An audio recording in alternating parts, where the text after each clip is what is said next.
आप राजाओं में से कोई भी राजा ये बोल नहीं सकता है कि मैंने उनको बुलाया है यहां पर। आप सभी राजा महाराजा मेरा प्रण सुन सुन के आए हैं। कौन नहीं आया है आप में? देवता आए हैं वेश बदल के, दानव आए हैं, नाग आए हैं, मनुष्य आए हैं, मुनि लोग आए हैं।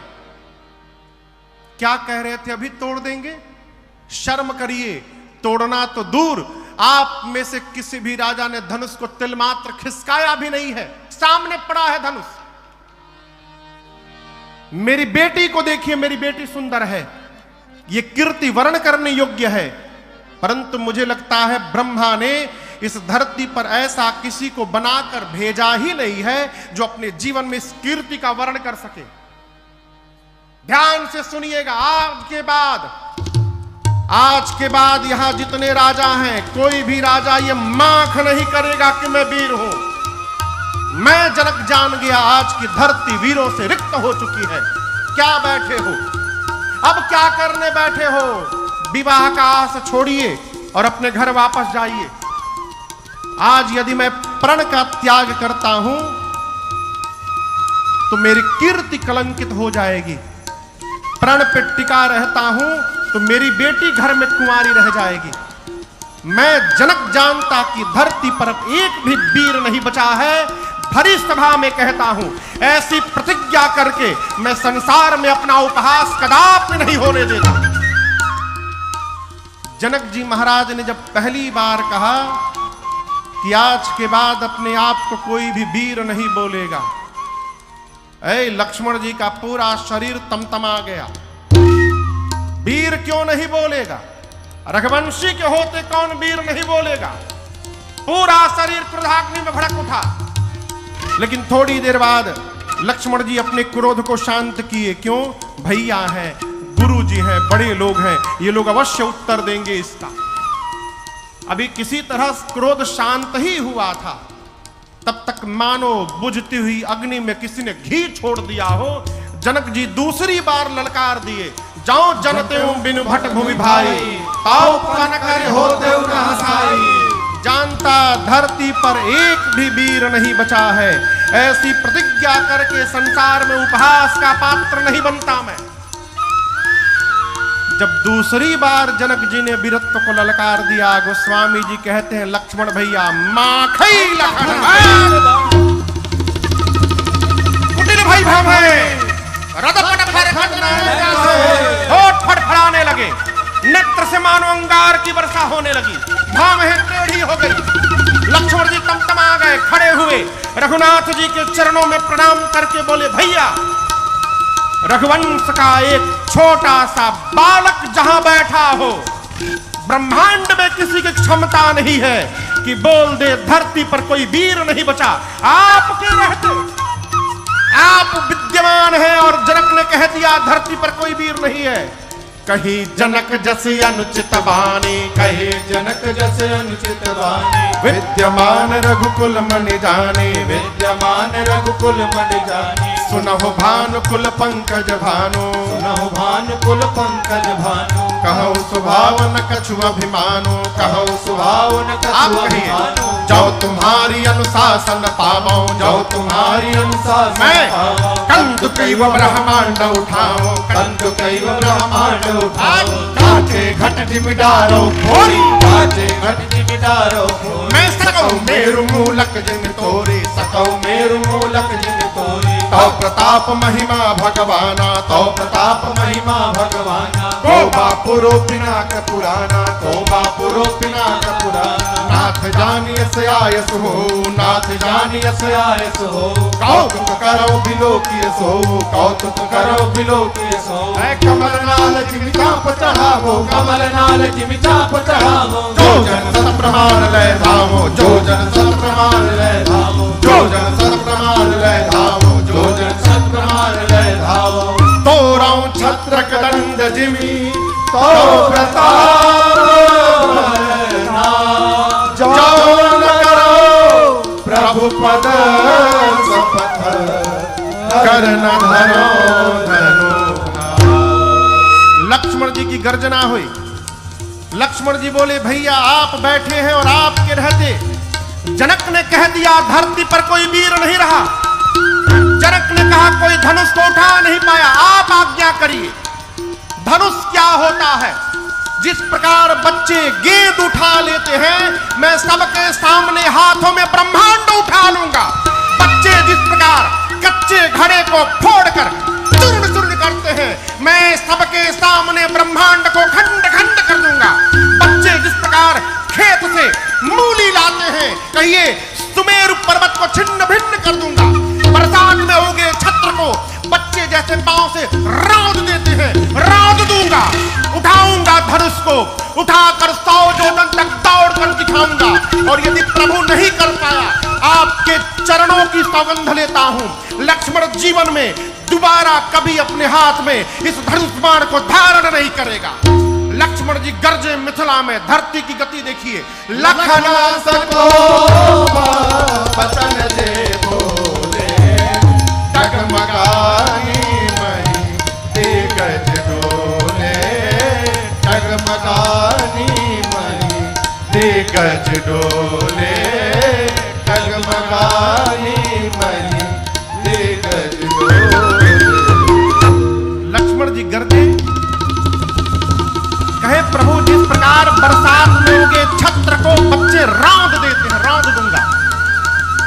कमल की नाल को, कमल के डंठल को बच्चे जैसे बिना प्रयास खंड खंड करते हैं, मैं धनुष को खंड खंड कर दूंगा। पूरे ब्रह्मांड को उठा लूंगा, फोड़ दूंगा।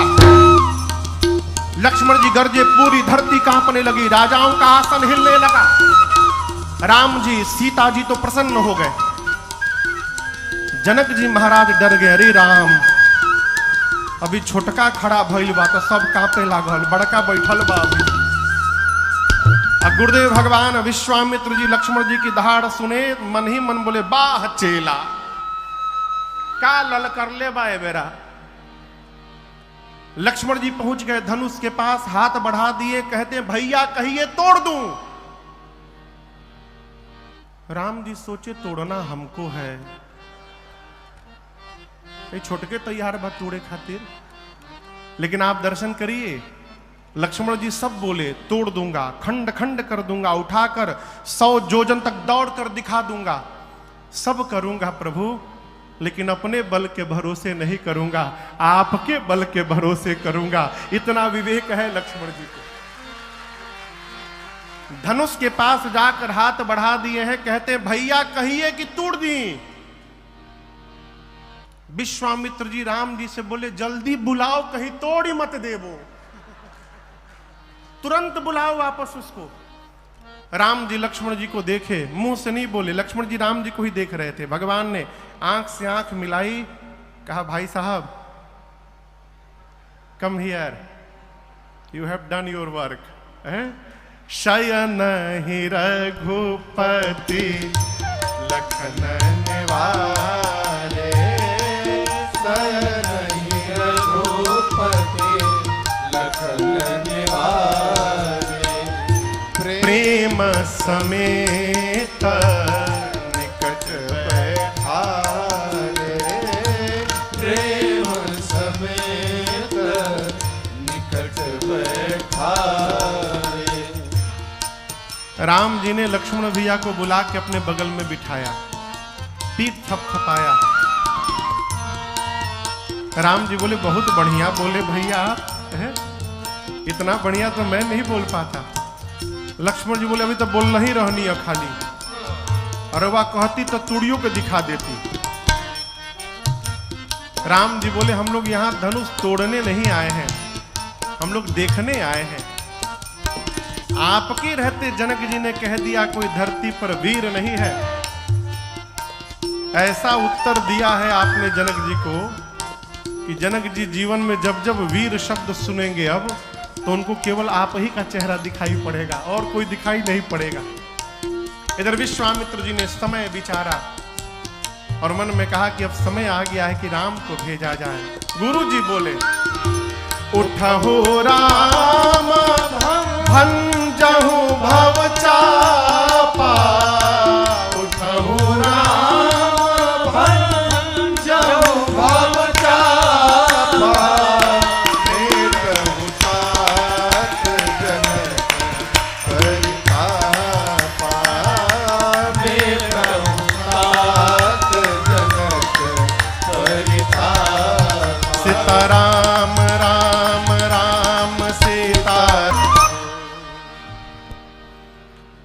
गुरुदेव भगवान विश्वामित्र जी ने राम जी को आदेश दिया, उठहु राम भंजहु भव चापा, मेटहु तात जनक परिताप। जैसे गुरु आज्ञा प्राप्त हुई, मेरे राम जी सहज खड़े भये और विश्वामित्र जी के चरणों में प्रणाम करके भगवान धनुष की ओर चल पड़े। और यहां दर्शन करिए, राम जी जैसे धनुष की ओर बढ़ना प्रारंभ किए, वहां मिथिला के जितने नर नारी सभा में बैठे थे, सारे मिथिलावासी उसी क्षण अपने समस्त पितरों से प्रार्थना करने लगे, हे समस्त हमारे पितृ, हम अपने जीवन का सारा सत्कर्म आपको सौंप रहे हैं। जितने सत्कर्म का पुण्य है आप सब ले लीजिए, बदले में केवल एक काम करिए। बच्चे जैसे कमल की नाल को तोड़ देते हैं, आप राम जी से धनुष तोड़वा दीजिए, इसके बाद हम जीवन में आपसे दोबारा कभी कुछ नहीं मांगेंगे। सीता जी की मां सुनैना मैया जब राम जी को धनुष की ओर बढ़ते देखी तो विह्वल हो गई। अपनी एक सखी को बुलाकर बोली, सखी क्या इस सभा में सब खेल देखने के लिए लोग बैठे हैं? सखी सब कौतुक देख निहारे, कोई भी इस बालक को रोकता क्यों नहीं है? ये जो कार्य करने जा रहा है ये बालकों का कार्य नहीं है। जिस धनुष को रावण और बाणासुर ने स्पर्श भी नहीं किया उसको ये बालक तोड़ेगा। अरे मान सरोवर में रहने वाला हंस अपने सिर पर मंदराचल उठाने जा रहा है, कोई मना क्यों नहीं करता इस बालक को? सखी ने कहा, महारानी जीवन में तेजवंत को छोटा न समझिएगा, तेजवंत लघु गणी अनरानी। सूर्य भगवान का छोटा सा गोला निकलता है, पृथ्वी के अंधकार को समाप्त कर देता है। कितने भी बड़े देवता क्यों न हो, एक छोटा सा मंत्र उस देवता को बस में कर लेता है। विशाल मदमस्त हाथी को एक छोटा सा अंकुश अपने बस में बना के रखता है। अगस्त ऋषि का जन्म मटके से हुआ था। घड़े से जन्म लेने वाले अगस्त ऋषि कहते हैं पूरा समुद्र पी करके बैठ गए। कामदेव तो पुष्प का बाण चलाते हैं और पूरे विश्व पर विजय प्राप्त कर लेते हैं। मेरी मानिए, आप जिनको छोटा कह रही हैं ना, आज वही सभा में बड़ा कार्य करके दिखाने वाले हैं। आप भरोसे में रहिए बस। इधर सीता मैया पार्वती जी से प्रार्थना करती हैं, मां आपने मुझे आशीर्वाद दिया है और ये धनुष आपके पति भगवान शंकर का है। धनुष को वही तोड़ेगा जिससे बाबा तुड़वाना चाहेंगे। आप उनकी अर्धांगिनी है, आप बाबा से कहिए ना कि मेरे नाथ के हाथों तुड़वा दे उस धनुष को। और किसी का बात बाबा माने चाहे ना माने, आप उनकी अर्धांगिनी है, आपकी बात अवश्य मानेंगे। आप कहिए ना। सीता मैया गणपति भगवान से, गणनायक वरदायक देवा, गणनायक वरदायक देवा, आजू लगी कीन्हीं तुव सेवा, आजू लगे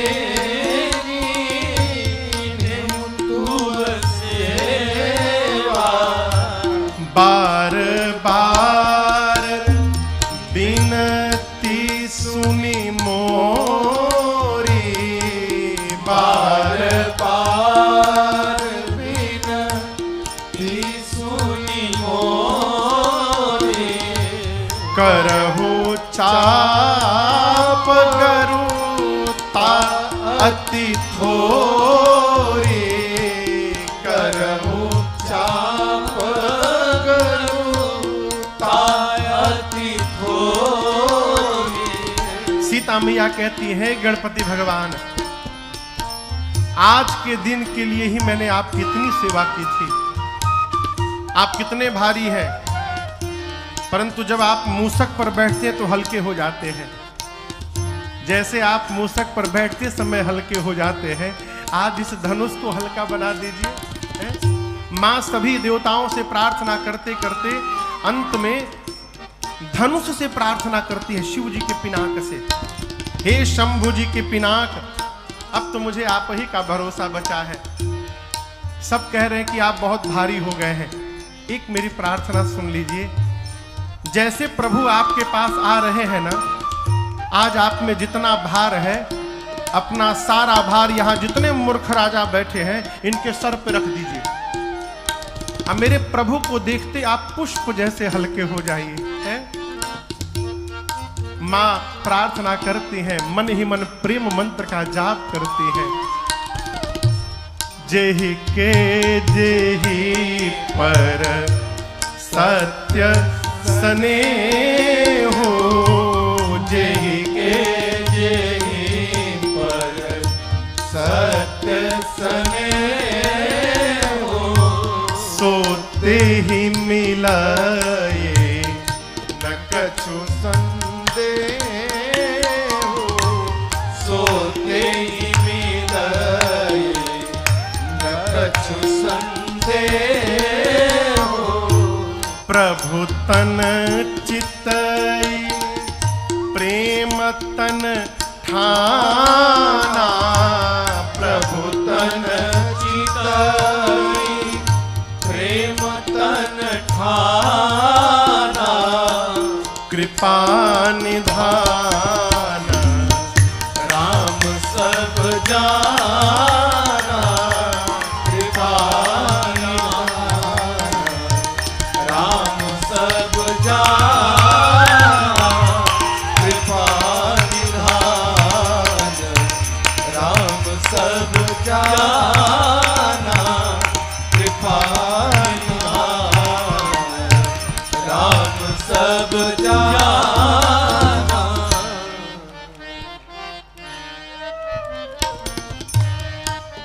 मां प्रेम मंत्र का जाप करती हैं।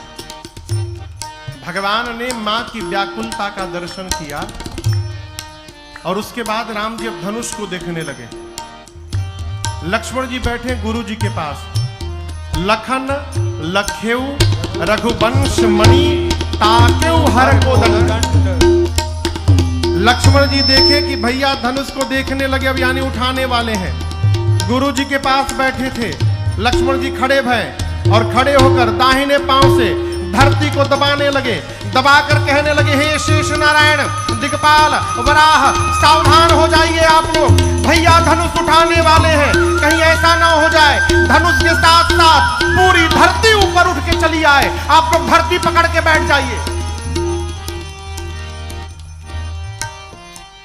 पूरी सभा अब तक राम जी को देख रही थी, अब पूरी सभा लक्ष्मण जी को देखने लगी। आपस में मिथिलावासी बात करने लगी, चल क्या रहा है, तोड़ने बड़का गया है, आई छोटका क्यों पांव से धरती दबा रहा है अपने है? राम जी गए और जाकर प्रभु ने धनुष की परिक्रमा लगाई है। परिक्रमा लगाकर प्रभु ने धनुष को प्रणाम किया, धनुष के इष्ट भगवान शिव को प्रणाम किया है। विश्वामित्र जी को प्रणाम करके आए थे, धनुष के पास पहुंचकर गुरु जी को प्रणाम किया। कौन गुरु जी? अयोध्या में बैठे गुरुदेव भगवान वशिष्ठ जी को। गुरहि प्रणाम मन ही मन कीन्हा। और उसके बाद धनुष के ठीक मध्य भाग में भगवान ने अपना ली जाकर हाथ कर रख दिया। जैसे भगवान ने धनुष को लिया है, जैसे उठाया बिजली की चकाचौंध चमकी, और जितनी देर के लिए बिजली चमकती है उतनी देर में ही भगवान ने उठाया, झुकाया, प्रत्यंचा चढ़ाकर तोड़ दिया। ए जी दम के उदामिनी जिमि जबलयऊ पुनि नव धनु मंडल समभयऊ लेत चढ़ावत खेचत गाए काहु न लखा देख सब ठाए तेहि छन राम माध धनु तोरा हरे भुवन धुनि घोर कठोर हरे भुवन धुनि घोर कठोरा हरे भुवन धुनि घोर कठोर हरे भुवन घोर कठोर रव रवि मारि तनि मारग चले जिनकर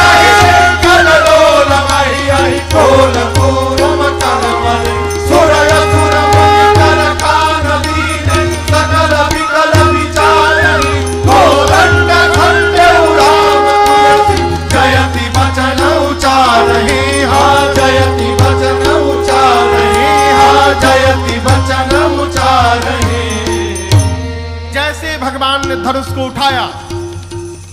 बिजली की चकाचौंध चमकी, उतनी देर में ही भगवान ने झुकाया, प्रशंसा चढ़ाया, तोड़ दिया। धनुष के टूटने की ध्वनि इतनी तीव्र थी, पूरा ब्रह्मांड उस आवाज से भर गया। सूर्य नारायण देखने आए थे, उनके घोड़े पटक कर इधर उधर भागने लगे। पाताल में दिग्पाल बराह धूलि पर कलमला उठे। धरती पर संत सुरमुनि सबने कान बंद कर लिया। ये कैसी ध्वनि आई? गोस्वामी जी कहते हैं शंकर जी के पिनाक को राम जी ने खंड खंड कर दिया। बोलिए सिया